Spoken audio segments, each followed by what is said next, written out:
we have some pictures of the new service chiefs, and we understand that the National Security Advisor, that's Nuhu Ribadu now, has been appointed as the National Security Advisor. So let's see the picture of Nuhu Ribadu so that we get to, we'll have the picture of Nuhu Ribadu there. So he's the new National Security Advisor. Yes, this is Nuhu Ribadu, the new National Security Advisor. And he's from the northern eastern parts of the country, from northeast. And we also have the Chief of Defense Staff, Major General C.G. Musa, from northwest, that's southern Kaduna. And we have of Chief of Army Staff, Major General T.A. Lagbaja, from southwest. We also have the Chief of Navy Staff, Rear Admiral E.I. Ogala, from southeast. And we have Chief of Air Staff, Air Vice Marshal H.B. Abubakar, from northwest. While we have Chief of Defense Staff, Intelligence, as Major General Ekba, from south Nigeria. And the Inspector General of Police now, who is in acting capacity though, is the Deputy, he is Deputy Inspector General, he is Deputy Inspector of Police AIG Egbatokun from southwest. So one thing that we'll readily notice is the spread that this latest appointment has taken. So you cannot say that there's no part of the country that is not represented. You have the northeast, the northwest, the south-south, the southeast, the west too. So that's a good one to this administration, and a very big thank you to the President, His Excellency President Bola Tinubu. Now, what we're going to be doing here on this show today is to be setting the agenda for this new service chiefs, and of course the tasks ahead of them.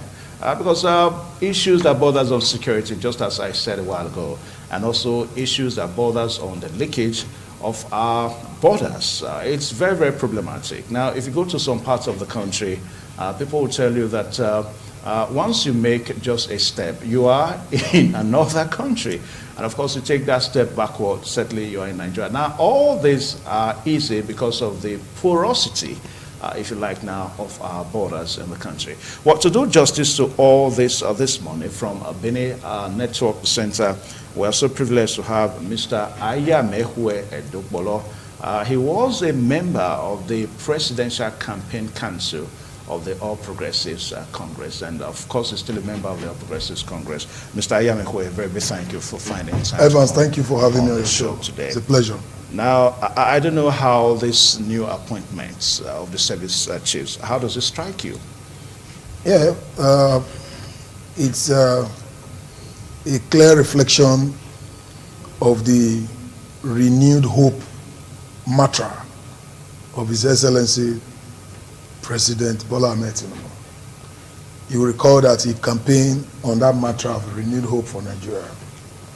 You know, to start analytically, one will have to cast his or her mind, you know, to the prehistory of the very precarious security scenarios we find ourselves across the country, across the length and breadth of the country. You know, when I say prehistory now, we are talking of before the takeoff of President Bola Tinubu on May 29. And so we are looking at the 8 years of His Excellency Muhammadu Buhari. And so that forms the prehistory of the current administration of Bola Tinubu.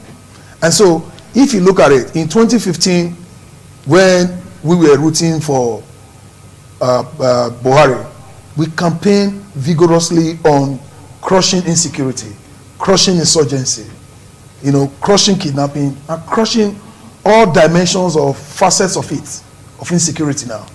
But unfortunately, you know, not much was so achieved, you know, and it's unfortunate. And so when you now cast your mind to that prehistory that His Excellency finds himself, you will now appreciate that, you know, sacking the erstwhile, you know, security chiefs was inevitable. You know, if you really want to match, you know, plans and action together to get results for the good people of Nigerians, whom you have assured a renewed hope, campaign slogan. And so he needed to sack them. And if you look at the spread just now, and a lot of writers, a lot of security analysts have also, come up to talk about, the strategic prowess of these elements, these new service chiefs, and including the acting Inspector General of Police. So that gives a sense of direction. That gives a sense of hope that this whole thing, and because if you still cast your mind to that prehistory, the insecurity became so precarious at a time that a new phraseology, just evolved by itself, which is called unknown gunmen. And so we just came to see a group of people they were now being branded unknown gunmen. Carrying AK-47 in broad daylight, kill, embark on all forms of killing spree. And we also told that these people were so connected and so powerful. Because even the Bible declared that we fight not against flesh and blood, but against principalities and powers in high places. And so these guys, they rooted their network on principalities and powers. And so when a new administration that really means well come on board like this, quote and unquote, those service chiefs must, one way or the other, represent principalities and powers. And so the first thing to do is to dismantle those foundations and evolve a new one that is based on capability. And because I am not expecting anything less of capacity to deliver or capability in terms of critical thinking, in terms of looking at the pedigree and the backgrounds of people that will handle critical sectors of this country, from His Excellency Bola Tinubu, because that has been his nature.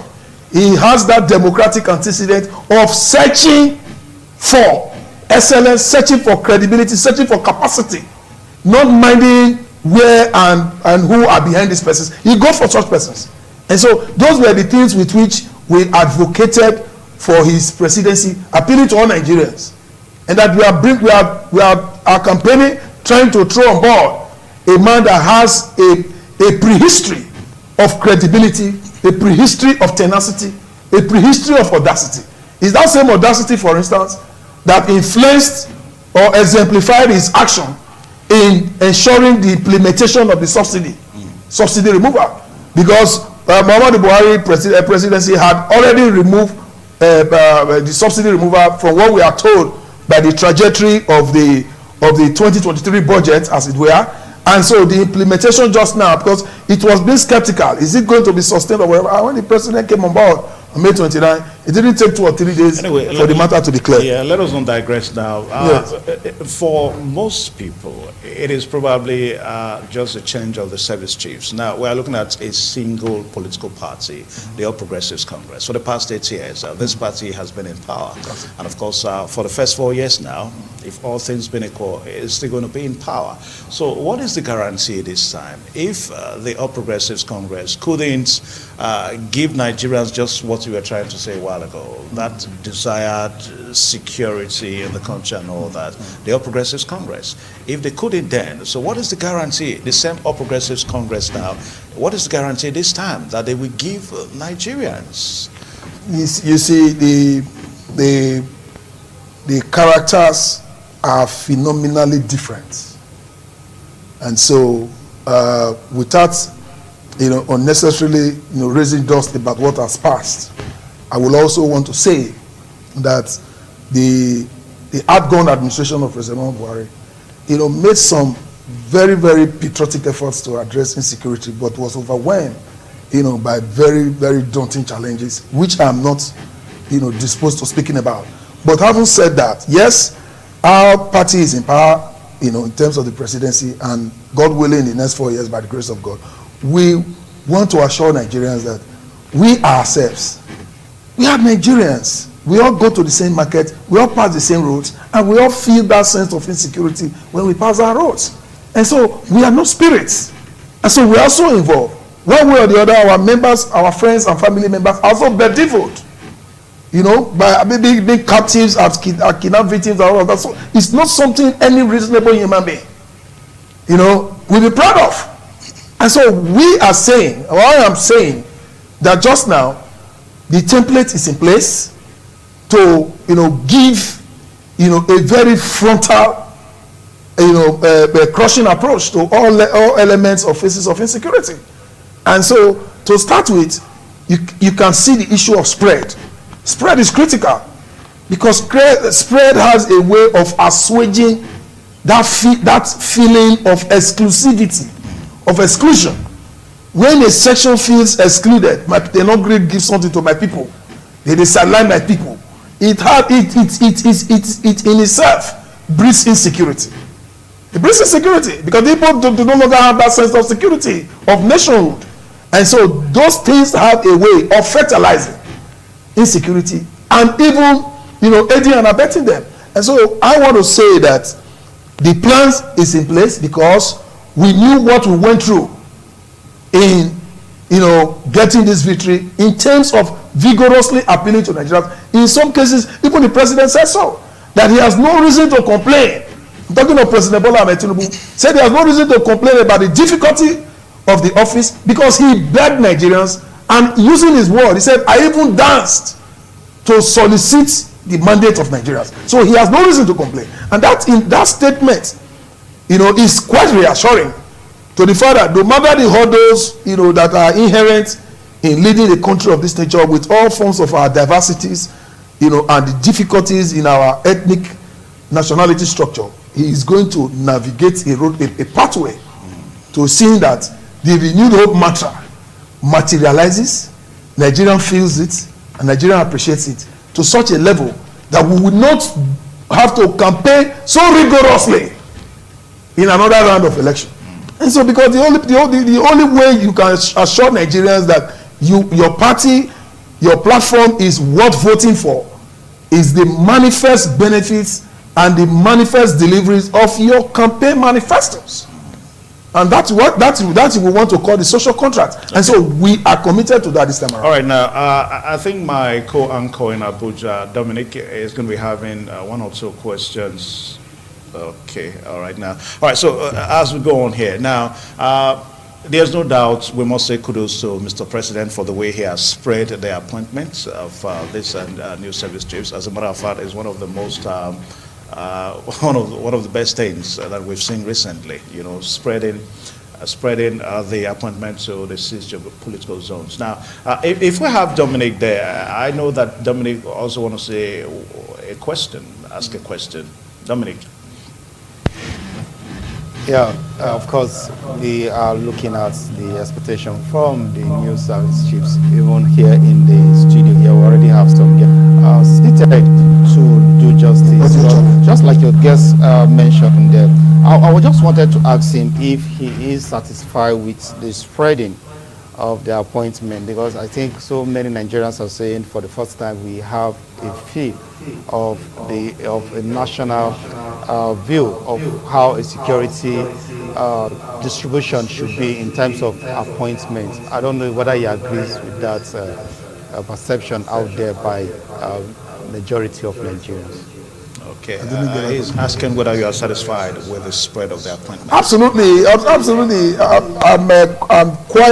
I'm fantastically satisfied with the spread, because like I said before you asked this question, that spread is critical, to resolving the myriad of problems, engulfing or confronting our country. Like I said, if any section or, any geopolitical zone, were excluded such a geopolitical zone, we have a feeling of exclusivity. And that sense of exclusion breeds insecurity in itself. And it becomes unhealthy, to the reassurances that the president intends to give to the country. And so the consciousness of spread is critical, to confronting the insecurity challenges we have found ourselves as a country. Okay, Evans, I have in the studio also here with me someone who has been in the field for a very long time. He is a retired military officer also, and he will be reacting also to the same question your guest in Benin just reacted. Garos Gololo is here with me, and so I want to get your thought also from the appointment. Like I asked the guest from our Benin studio, What's your take about the spread of this appointment? Good morning, Nigeria. I think for the appointment of this service chief, the present one is good. Because if you watch, during 241, President Muhammadu Buhari came appointed Buratai. Buratai is 29 regular. He block 30 regular, 31 regular, 32, 33, 34, 35, till 36. So when you are appointing this service chief, for purpose of you to be as a military officer or Air Force or Navy or Army or any other organization, is for you to rise as a rank of chief. In a situation where your coursemate cannot be able to be a service chief, or one person have taken it away. So that's why if you watch the appointment now they give, I think it's a very clear appointment, and the appointment comes up as the time we need it. As the retirement, to see it as a good one, because if the whole service chief, Navy, Air Force, Army, they are 39 regular. Why chief of the Musa is, to whom I know him very well. He is battle tested. He's in Borno. Even the Logoja, he was a CO 72 battalion. The post him first as a second lieutenant in 72 battalion.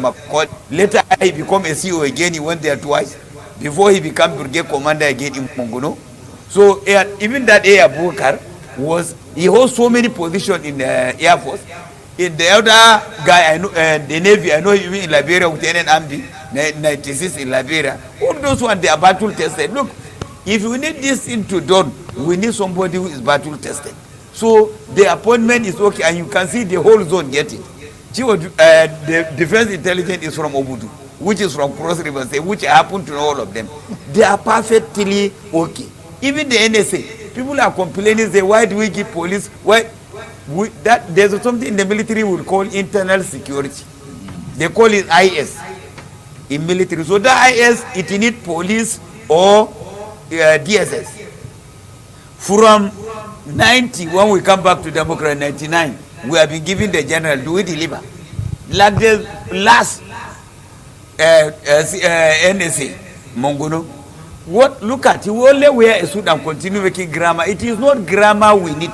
It's to protect the country, and you're supposed to have a lock. There is something the military will call lock. 774 local government, you're supposed to have representative. They will tell you what is happening before it happens. Not until when it happens, we carry the whole battalion after the thing has happened. Look at what happened in the railway. Those people want to give a sign. That is, in the military, we call that in early to test if they can be able to block the train. And they did. That time, I expected the NSA to tell the Chief of Army Staff, Chief of Air Staff, Inspector General of Police, put major security in this road. This is what happened, and they are going to attack. We did not do it until one day went back and attack and carry people operate almost 3 hours before we go there. All right, Gololo, let me hold your thoughts there.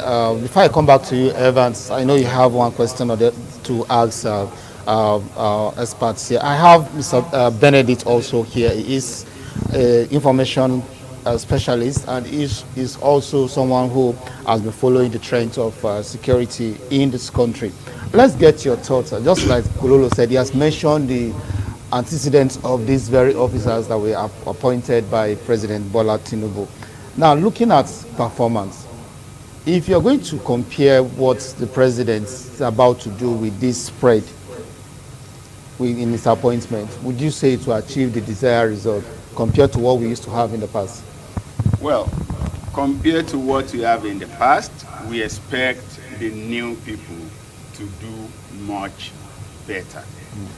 I believe that, take it or leave it, in the last 8 years, some critical foundations have been laid. Arms and ammunition and armament procurement are done. The new CDS, when he took over in the Northeast, in one of his media shots, it was clear that, look, the ammunitions are now here. The men are encouraged. We are ready to go. And in the area of interagency cooperation, we would also see that he is someone who is committed to that. So I would say that the Northeast, that Operation Adinkai, is more for us like what in drama you call dress and technical rehearsal for who will become the CDS. And Christopher Musa has done that. And I think for the 3 service chiefs, 2 are ex-boys and they are classmates. The 3 of them were the same regular course. So whether it is in terms of men, they have the same team to protect. In terms of the boys, they have the same class, they are the same set. So there is no issue of you are my senior, I am your junior. They are mates, they are expected to be colleagues, they are expected to be friends. And in terms of their individual merit, I think that the 3 of them are some of the best in their rank. Maybe for the Chief of Army Staff, I possibly met him one-on-one back in the days when he was a captain, a trooper, a jumper, a forthright, clear-thinking military officer who believes in hands-on. So which means that having gone to 82 Div as JOC, Kaduna as JOC, having been in Lagos at some point, had the what you would say the requisite understanding of the terrain and formation. And so you expect that these 3, with the foundation that has been laid before they arrive, should be able to build the building to superstructure. All right, let me leave Evans to take the next question from our Benin studio. Okay, my question will go to the first respondent, the man with the card there. Now, the insecurity that Nigeria is going through, the insurgency, if you like now, that Nigeria is going through, is perhaps not peculiar to Nigeria. It's almost a global phenomenon. Now, little wonder, these new service chiefs now, what are they bringing on board? How are they going to rewrite the narratives? Knowing that is a global trend. Insecurity, insurgency is a global trend, as it were. Yeah, you see, when you take somebody who is specialized on the counter-terrorism, like the Chief of Army Staff presently is counter-terrorist and is also a parachute. He's a jumper and even the Chief of Air Staff. The point is a knowledge. When you have the knowledge where to control and you proactive before it happens. Our problem is before it happens, you react. The more you react before it happens, you can be able to make a move. But if you don't react until after it happens, most of them, those Asabi chiefs, most of them were in Liberia with them. I see them, I see what they perform, I see how they back tested.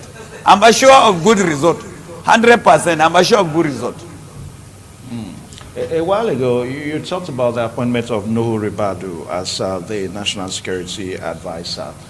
For most people, just like what you said, I wanted to expatiate more on that. I mean, looking at a former police officer, if you like now, for most people, they probably see that position as too sensitive to want to live in the hands of such a personality. I don't know what you have to say about that. I was in the military during Abacha. They carry Gorozo. Gorozo is a police officer and he delivered now an NSA. One Abacha was the head of state as a general. So what we after is deliver. No Ribado have more experience in the internal security which he can deliver. Look, he has so many courses that he attended in US, and he was also a retired and he's also with the chairman of EFCC. So and he's a lawyer. All the bag. Look, what we need is there's something they call IS. As long as you cannot have the knowledge of internal security, you cannot secure anything. For instance, if they attack a certain place, you give early warning to the chief service before it happens. Tell them what happened. And if you watch very well, police are with the civilian, with DSS more than military. I'm a retired military officer. I only remain in the barrack. I know about something that I can handle shield, mortar hit, AK-47, GPMG, how to do. So that thing, the appointment is well deserved. People should test him, and me, I trust him. I know he can perform. He was in Lagos in MP. We see what he performed while he's the CID in Lagos. He's a very good officer, and I know he will deliver. What we need now is deliver. Person who can immediately tell us this is what will happen. In the 774 local government, they lock. Before it happened, he tell us not until one they attack, kill our brothers, before we carry the whole brigade, go and deploy them. with AK-47, with tanks, with bike, already the things has happened. That is not what we need. I may have to ask on Nuhu Ribadu again, because I'm not trying to make it, maybe pinpoint everything on Nuhu Ribadu now. Now, the issue of delivering became a very big issue in the last administration now, whereby insecurity, insurgents and all that. Now, we started in Benin here by looking at the All Progressives Congress. For the past 8 years, they've been in government, and the next 4 years now, God willing, they will be in government. So if all of a sudden this government found a Nuhu Ribadu as somebody that is capable, so what happened in the last 8 years? Why didn't the All Progressives Congress probably found Nuhu Ribadu as capable? The point is this, you know, in each other government, there's people, the last government, they are not, the president is just there, is not appointing people. There's a group cabal who appointing name of the people who are not capable to do the job. I think I should come in here. Yes, I'm APC myself. Since I retired 2014, I'm in APC, I'm not going to any party. But the point is, if you can dictate, you have a problem. Let you choose the person you are, whom you know he can do the job. But now I am Gololo. Now I want to give you a name. Say, please put Musta Kevas. Is good, well, is not good. If you want very well, all the serving chief, the more they bring them, I tell them this is the best serving chief that I've ever seen. Because I know them, those boys, I know them very well, I know their performance, and I know everybody performance. If you watch the president now, what we are expecting now is to come out with a good list of ministers, not like the other ministers that we have before, who are only themselves and their family. No, this one we are not talking about APC, we are talking about Nigeria. So to bring somebody who can secure Nigeria, we need this type of people now to put us where we are. Okay, all right. I am I think back to Benin now. I think Benin. Just okay. I am you want to also say something Yeah. on? Let's take it from where he said that in the last administration, probably cabal, were responsible for the appointment. Is it not a case of trying to want to delineate oneself from something that has failed? Don't you think so? No. I think it is, a very frontal attempt, to be brutally frank. To be brutally frank, because Nigerians are tired of deceptions, and so they like, to know the facts, and so that because this problem is collectively, bedeviling all of us, and so we have to also collectively reason, and the reason people can reason with you is when they can see elements of facts and sincerity from your end, and so like my co-discussant, pointed out, the place of cabal. Cabal in itself is a threat to excellence. It's a threat to choices of capabilities. Because cabal are looking at, pecuniary gains, primordialities, in their consideration. Their considerations are based on, primordialities, and not based on capacity to serve the country or capacity to deliver. For instance, you present your curricular vitae, otherwise called CV, to a cabal. He said, keep it here, that is not what we are looking at. And this is full of A1, B2, B1 and all that. It's not looking at that. You'll be surprised, you'll be looking for one association as a basis to consider you. Is that not a shame? And so, when, like the co-discussant outlined, we are looking at capability. And so, when you asked the question just now, why was Ribadu not considered? And he pointed out that cabal, quite frankly, vitiated the recruitment process of the past administration. That is not to say that several goodies or so many goodies did not come out from that administration. That is not what we're trying to say. So it's not an attempt to, now cast aspersions. No. It's an attempt to be brutally frank. Because the current president that we have is a man who believes in brutal frankness. It doesn't matter how it hurts, but Nigerians should know where they are. Rather than deceiving them, no, everything is well, then God forbid we find an implosion or explosion. But they should know, it is this same knowledge of knowing where we are that influenced the president's statement the other day, which is a big digression now, that Nigeria cannot continue to be a Father Christmas to other African countries at the detriment of Nigerians and taxpayers. Because you take our fuels that is subsidized here and you go and you go to sell it out there, for whatever, and other people are gaining. We cannot sustain that, Father Christmas mentality or disposition. So it's about brutal frankness, quite frankly, my brother Evans. So I want to say that the choice of Ribadu was a painstaking consideration, because like the co-discussant pointed out, what is important is internal security, and which he is deeply knowledgeable about.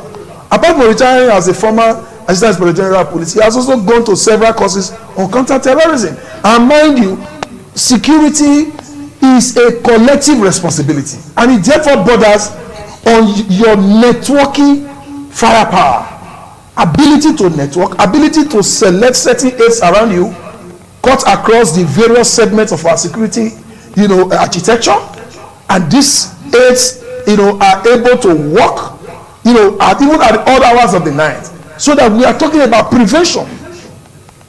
Crime prevention is what the world is aiming to achieve, and not reactionary tendencies to start to react after something has happened. How do we prevent it from happening? Because I remember the days of DSS under President Goodluck Ebele Jonathan, for instance, was so proactive in war against terrorists, Boko Haram, to the extent that they were even alerting Nigerians of certain things that were supposed to happen in certain places, and they nipped it and they give you evidences. They were able to trace the man was involved in the Christmas Day bombing, trace him to one guest house somewhere and all that. And so the point is that that capability of the DSS of that time has to be reinvigorated. And so you need a new Ribadu who is not just only coming from an AIG background or having read other courses or relevant courses across the world. No, you're also talking about a man who was once a presidential candidate of the All Progressives Congress, of the APC, ACN as it were. And so that progressivism is still in him, and it's that progressivism, for instance, that has a substantial way of driving his goodwill delivery capability. Because when he was campaigning, he also assured Nigerians that if he becomes president, he was going to do X, Y, and Z, particularly crushing insecurity. And so now he's been saddled with the NSA, and under an administration that has assured Nigerians, of a renewed hope. All right, now, so let's look at what, Nigerians are also worried about. Yeah. It's almost played out in the last administration, a situation whereby you have a national security advisor that reports directly to Mr. President. Now, it is expected that other service chiefs are supposed to maybe take advice from the national security advisor. But the way, I don't know, what we had in the last administration, what one or two persons said were responsible for the gross security issues in the country was the fact that some of the service chiefs were reporting directly to Mr. President. They were not getting anything from the national security advisor. So how do you look at all this? Because it looks as if that in the whole service chiefs thing, that is almost a kind of a house that is set against itself. The service chiefs won't want to take advisories from national security advisors because national security advisor did not appoint them. Mr. President appointed them. Whereas the national security advisor, his role and responsibility is very, very sensitive, Mr. Ayamehwe. Now, the point to understand, or the point to emphasize here, is the riot act by the president. When the president reads his riot act to his chief of staff or the service chiefs at their point of inauguration, his position will be clear that what I want is a networked security action plan. And so I'm not looking at an Inspector General of Police wanting to take the glory. I will take order from. No, I'm going somewhere. Okay. So the president is not talking now. Hypothetically, the president is making this type of statement. Say, look, I don't want to see an Inspector General of Police wanting to take the glory or shine in fighting insecurity. I want to see an Inspector General of Police humbling himself in working with the DSS and the NIA, National Intelligence Agency. It's an arm of security in this country. Even working with civil defense or what do you call it now, vigilante, the state vigilantes. These are security officers unit, whether you like them or not. And so we're talking about cross-pollination of ideas. And so a cross-pollinated security action plan is what I expect the president to read as his riot act, you know, to the new service chiefs and all of them, including the NSA. And so to that extent, you are going to see, you know, you are going to see cross-pollination going on between the chief of staff, chief of army staff, chief of naval staff, even the CDS with the NSA. And that this is not about being a policeman. This is not about ego tripping. That no, I'm a soldier. It's not about you are a soldier. It's about your family members and friends are being haunted here and there by a people called unknown gunmen. So if the man with a background in AIG or as general police is the one that has the idea to taming this set of deviants and this set of threats to our country, you know, such a thing must be applauded and acceleratedly embraced. Not just embraced, must be speedily embraced, and so that it is incorporated into the action plan and executed with speed. Because Nigerians want to see security to the extent that, you know, around 7 p.m. in the evening, you say you are taking a trip to Lagos and you are just driving slowly because you are no longer afraid. We want to see that scenario. We used to have in Benin, for instance, those days we will not call the good old days, where people will leave Delta State by 8 p.m., drive into Benin by 9:30, take their shower in hotel, go to nightclub by 10. By 3 a.m. to 4, they start driving slowly back to Warri, take their shower. By 9:30, they are in the office, their private office, in case they are private entrepreneurs, and they do their business. And so we want that sense of security restored, not only to our psyche, but practically speaking, all of us feeling it. And so that is the whole essence of renewed hope. And so the president must be able to read the riot acts, because it's not just about appointing people with capabilities now. It's about these capabilities properly and intrinsically networked in such a way that it brings to the desired success. Because if a man is excellent in his background and capable of doing a lot of things, and he's not networking, because it's about information sharing. For instance, there could be certain intelligence that the NIA, the DSS, and the police are able to gather about a formidable threat of a group of people whom they cannot handle, but they need the Nigerian army. Even in the United States, the army is called out, you know, to take on some elements that poses eternal security challenge to the country. Yeah. And so we want that cross-pollination. Okay. All right. So as we draw the conclusion on this topic now, let's just do a recap for the new service chiefs. We've got Nuhu Ribadu from the northeastern parts of the country, who is the National Security Advisor, and the Chief of Defense Staff, Major General C.G.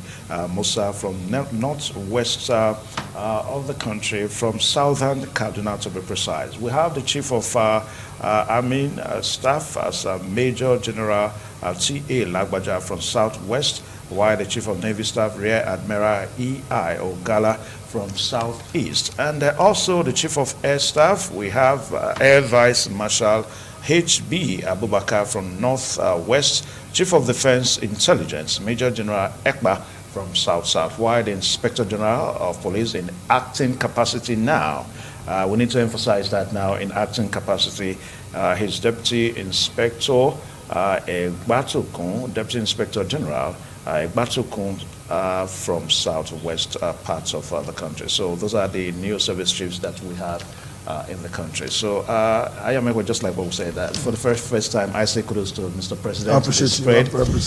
It's very commendable, very commendable. It gives the backdrop that some we heard it before that the appointment were from the setting. Yeah. So we just hope and pray that this spread will also be extended. We sustain down the ladder of the various security infrastructure.